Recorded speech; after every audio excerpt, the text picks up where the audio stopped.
Well, I should start out with where I grew up when I was younger. So I was born and raised until I moved to Calgary in St. John, New Brunswick, which was a great place to grow up. Rivers and lakes surrounded that area, so I was one of the ones that learned to swim early and loved the water. And we had a group of friends that would always head out to where one of the big ferries crossed from one area to another, which was quite a distance. And I always remember the boys, because the girls didn't do this, the boys would stay on the ferry as long as they could. And it was a contest to see who could stay on the longest. And I always remember one boy, his name was Larry Cosman, and he stayed on and was the very last one. And I think that afterwards he wasn't going to do that again because he didn't realize just how far out he was and the distance he had to swim in. So we all gave him a clap and were glad that one of our friends had done that. So I had a fairly large group of friends. We used to bike for miles, and I always remember one of my aunts lived in a summer area, and there was 3 or 4 of us that decided to go up to where she lived, and the place was called Grand Bay. And when we got up there, I phoned my mother and said, "Oh, we're too tired to come back home, so we're just going to stay with Aunt Audrey all night."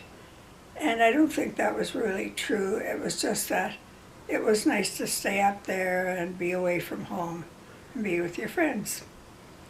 So I grew up, as I mentioned, in St. John, and I went through, well, 2 schools and then to high school. And in high school, you had to take a bus. And we were talking about this in my art class yesterday, that how we made out in school and did we misbehave or not. But it was one day at noon hour, my friend's bus pulled in at the same time as mine. And as soon as I saw her, I started laughing because I knew we were going to skip school just by the look we gave each other. So it was fine until my teacher was a male teacher, and the phone rang, and fortunately I didn't take it, but must have been one of my sisters said, "The phone's for you, Mom." And the teacher said, "Eileen wasn't in school today, did you know that?" And my mother said, "Well, just a minute." And she came out to the kitchen where I was sitting, and she said, "Eileen, were you in school this afternoon?" And I said, "Nope." I said, "I skipped it with Shirley." And she said, "All right." And all she said was, she went back to the phone. She said, "No, she wasn't at home this afternoon, but I know where she was, so that's all right." And that was the end of it. She never got after me for skipping school. So maybe because she didn't get after me, I never did that again. That was enough. So after high school, I worked for a company that was owned by people that I knew well. And I really liked my job, and I liked the people I worked with. But then a friend of mine had moved to Calgary, and she said, "Oh," she said, "don't stay in St. John. Come out with me to Calgary." She said, "You'll love it." She said, "When a boy asks you for a date, he doesn't just take you to a movie, he'll take you out for dinner." And that sounded pretty good to me, so I moved out, but I was so homesick.